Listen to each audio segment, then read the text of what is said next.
کل برق محوطه قطعه، همه مغازه‌ها دارن تعطیل میکنن میرن خونه، ولی مغازه ما بازه و برق داره. این غول کوچیک کل برق مغازه‌مو تامین کرده.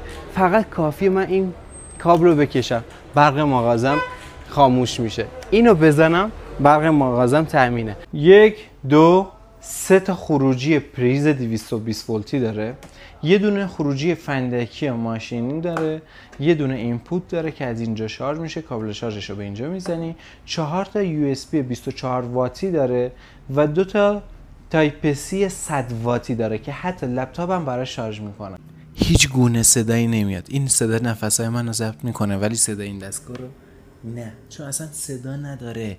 1500 وات ساعت قدرت این دستگاه، یعنی یه ساختمون رو کامل برات روشن میکنه.